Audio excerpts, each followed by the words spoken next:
आदाब, आप सभी का खैर मकदम है यंग बाइट्स में। आज हमारे साथ बात करने के लिए मौजूद हैं असगर साहब, और बड़ी खुशकिस्मती की बात है कि आज हमें 2008 के बाद जो है फिर से चर्चे में असगर साहब जो है आ गए,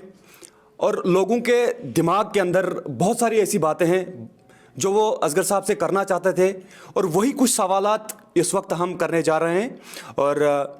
इससे पहले मैं कहना चाहूँगा कि डीडीसी के इलेक्शन जो है वो कुछ चंद ही दिनों में आने वाले हैं, और उसके रिगार्डिंग भी हमारे कुछ सवालात होंगे जो हम असगर साहब से करना चाहेंगे। तो सर, आपका यंग बाइट्स में खैर मकदम है।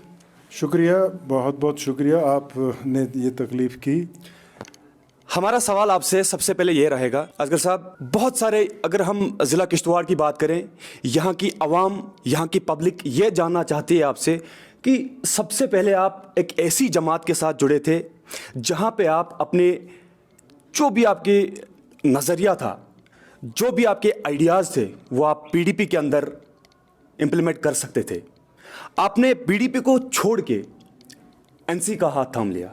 बीच में, और एनसी को छोड़ के आज इस वक्त आप, जो मेरे पीछे बैनर लगा है जम्मू कश्मीर अपनी पार्टी किश्तवाड़, आज आप इस पार्टी के साथ जुड़े हो, तो क्या वजह रही, क्यों आपने ये दो पार्टियां छोड़ के आज आप अपनी पार्टी के साथ आए हो? देखिए, मेरी नज़र में दो वजूहात होती हैं किसी फ़र्द के किसी पार्टी के साथ मुंसलिक होने की। एक तो कि पार्टी किस हद तक लोगों का साथ दे पाती है,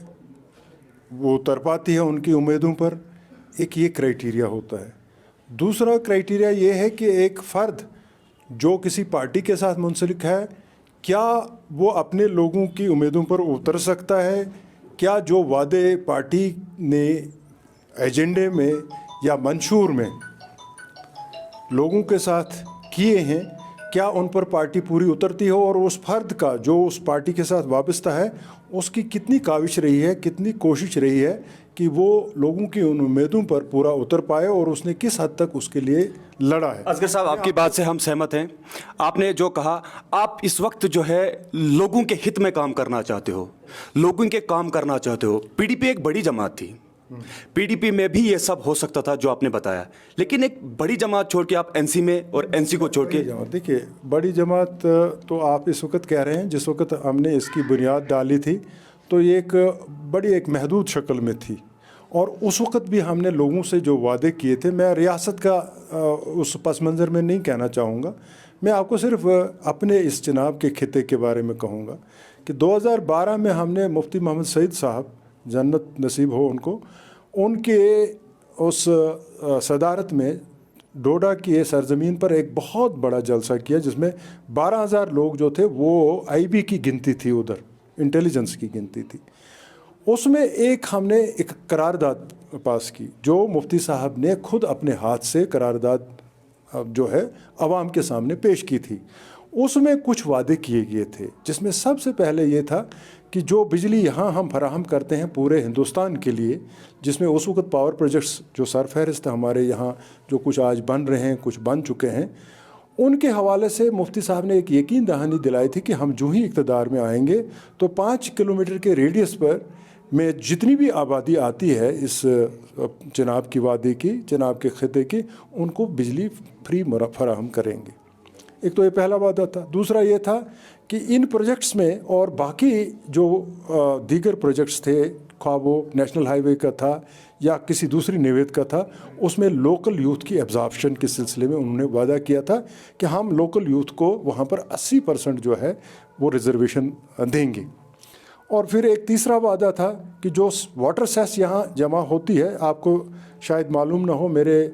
जो सामीन हजरात भी हैं उनको उनकी मालूमात के लिए मैं अर्ज़ करूं, हम इस वक्त जो सेस जमा हो चुका है water cess, water resource act के तहत, वो 4,000 करोड़ से ज़ायद रकम जो है इस वक्त गवर्नमेंट के पास है ट्रेजरी में। लेकिन उसमें कोई भी ऐसी शिक नहीं है जिसके ज़रिए से हम वो मुफाद जो है उन करोड़ों रुपयों का, सैकड़ों करोड़ों रुपयों का, वो अपने आवाम तक पहुँचा पाएँ। हमने इस चीज़ के लिए भी वादाबंद थे हम, जब मैं पीडीपी में था, कि ये जो वाटर सेस जमा हो रही है इसमें 5% जो है वो लोकल डेवलपमेंट पर, यहाँ हॉस्पिटल्स, यहाँ रोड्स, यहाँ स्किल डेवलपमेंट सेंटर्स, اس طریقے کی کچھ چیزیں کھولی جائیں تاکہ لوکل یوتھ جو ہے وہاں ایبزارب ہو جائے, سکل ہو جائے ان میں پیدا, اور وہ ان پروجیکٹس میں لگ جائیں. تو اصغر صاحب کہیں نہ کہیں یہاں پہ ہمیں یہی لگتا ہے کہ پی ڈی پی میں رہ کے آپ کا جو یہ مشن تھا وہ پوری طریقے سے فیل ہو چکا ہے, اور آپ بھی فیل ہو چکے ہیں اس میں. اور اب بات رہی این سی کی, آپ نے بیچ میں جب این سی کا ہاتھ بھی تھاما تو اس وقت کس سوچ وچار کے ساتھ آپ این سی میں گئے تھے؟ میری اگر آپ ایک پرسنل رائے ہے, میں نہیں سمجھتا کہ یہ رائے کسی کی اور کے لیے صحیح ہو, لیکن میں یہ بتانا چاہوں گا آپ کو, میں ہمیشہ ریئلسٹک جو پالیٹکس ہے اس میں بلیو کرتا ہوں. اگر ہم لوگوں کو یہ بتائیں کہ ہم آپ کے لیے آزادی حاصل کرنا چاہتے ہیں, اب ان کو بتائیں کہ ہم ان کو خود مختاری دینا چاہتے ہیں, ہم ان کو یہ بتائیں کہ بھائی ہم آپ کے لیے سیلف رول جیسا ایک جو ہے مجوزہ جو پلان تھا ہمارا پی ڈی پی میں رہتے ہوئے, ہم آپ کو سیلف رول کے اس میں جس میں جوائنٹ کونسل تھی, پاکستان اور ہندوستان کا جوائنٹ کنٹرول تھا, وہاں کی جو آپ کی کرنسی تھی جوائنٹ کرنسی تھی, اس طریقے کے خواب ان لوگوں نے بتانے شروع کر دیے. تو ریئلسٹک پالیٹکس کا سب سے پہلا تقاضا یہ ہے کہ وہ جو چیز اچیویبل ہے, جس سے آپ صرف لوگوں کو دھوکہ اور فریب میں نہیں رکھیں بلکہ ان کو یہ بتائیں کہ بھائی یہ حاصل ہونے والی چیزیں ہیں جن کو ہم آئین ہند کے تحت حاصل کر سکتے ہیں, تاکہ ہمارا نوجوان جو ہے وہ بے وجہ کی ایک جنگ میں وہ مصروف نہیں ہو جائے, وہ اس کو ہتھیار نہیں اٹھانے پڑے, وہ کسی ڈرگز کے اس نرگے میں نہیں پھنس جائے. اس طریقے کی بڑی ساری باتیں جو تھیں میرے ذہن میں تھیں. اب چونکہ حالات اس طریقے سے بدل گئے, اور الطاف صاحب بخاری اور اس میٹنگ میں میں بھی شامل تھا, جب ایک انیشل میٹنگ ہوئی تو ہم سب نے جتنے بھی لائک مائنڈڈ لوگ تھے, ہم نے ایک ارادہ کر لیا تھا کہ بھائی ہم اپنے لوگوں کے لیے ویسا ایک کورس آف ایکشن جو پالیٹکس میں ہے وہ اڈاپٹ کریں جن سے ایکسپلائٹیشن کا جو یہ ایک ہمیشہ وجہ رہتی ہے کہ پولیٹیکلی ہم لوگوں کو کچھ بتاتے ہیں, گراؤنڈ پر حقیقت کچھ اور ہوتی ہے, اور ہندوستان کی حکومت کے ساتھ ہم کسی اور طریقے سے ملے ہوتے ہیں. تو یہ جو ڈبل سپیک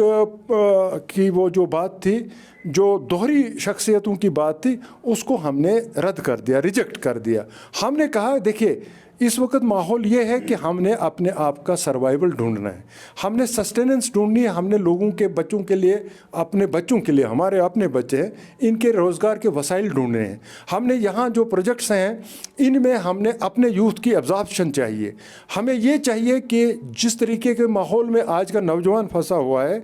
آپ کو شاید معلوم نہ ہو 30% سے زائد نوجوان ہمارے جو ہے وہ ڈرگس میں ملوث ہو چکے ہیں, اور خاص کر وادی میں جو آپ کے 2-4 ڈسٹرکٹس ہیں پوری طرح ملوث ہو چکے ہیں. وہاں پیداوار بھی ہوتی ہے ڈرگس کے سلسلے میں. آپ وہ آئے دن آپ میڈیا سے منسلک ہیں, آپ کو ان چیزوں کا پتہ لگتا رہتا ہوگا, خبر ہوگی. ہمارا یہ ایک عہد تھا آپس میں کہ بھائی ہم اچیویبل جو یہ ٹارگٹس ہیں ہمارے, جو ایکسپلائٹیشن سے ہٹ کر ہیں, جو ایک مدبھیڑ کی پالیسی جو ہے اس کو چھوڑ دیں گے, اور ہم لوگوں کو ریئلسٹک گولز بتائیں گے کہ بھائی ہمیں اسٹیٹ ہوڈ چاہیے,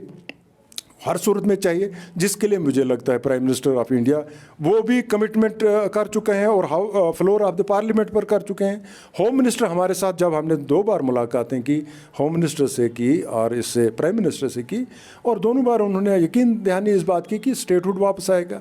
ہمیں ڈومیسائل کے سلسلے میں دھچکا لگا ہوا ہے پچھلے دنوں میں. آپ شاید دوسرا سوال مجھ سے یہی پوچھنے والے ہیں کہ آپ کو تو یہ یقین دہانی بھی تھی, لیکن میں آپ سے عرض کروں کہ ہم نے کبھی بھی نراش ہونا, مایوس ہونا نہیں سیکھا ہے. ہم آج بھی اس بات پر وعدہ بند ہیں لوگوں کے ساتھ کہ یہاں کی ڈیموگرافک شکل جو ہے اس کو بدلنے نہیں دیں گے. ہم چاہیں گے کہ ہماری جدوجہد جو ہے وہ آئین کے دائرے میں رہ کر اپنے لوگوں کے لیے سود مند اور فائدہ مند رہے, اور اس سلسلے میں ہماری کاوشیں ہیں کچھ. ہم ابھی حال ہی میں الطاف صاحب پھر ملاقات ہوئے ہیں ہوم منسٹر کے ساتھ بھی, پرائم منسٹر کے ساتھ بھی, اور اس چیز پر کارروائی ہو رہی ہے, اور اس میں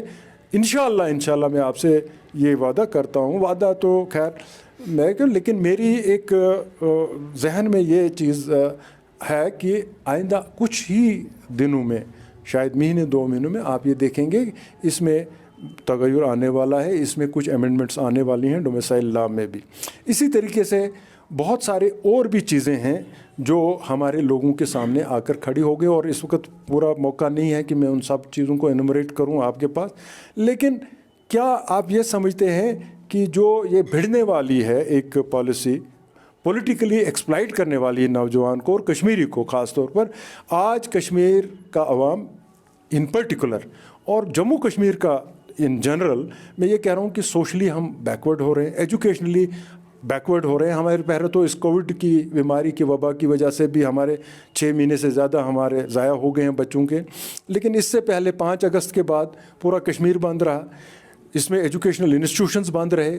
आपके कोचिंग सेंटर्स बंद रहे, तो बच्चे हमारे जो हैं पढ़ाई में भी पीछे हैं। हमारे जो आप देख लीजिए फ्रूट इंडस्ट्री जो 16,000 करोड़ रुपए की इंडस्ट्री है, जिसमें 6,000 करोड़ रुपए का मुनाफा होता था हमारे पर्टिकुलरली कश्मीर के व्यापारियों को और बाग वालों को, लेकिन आज वो 2,000 करोड़ रुपए की में सिमट कर आ चुकी है। इसका क्या नुकसान है, कहाँ है और किस तरीके से हमारी जो समाज है, हमारा मुआशरा जो है वो कहाँ पहुँच रहा है?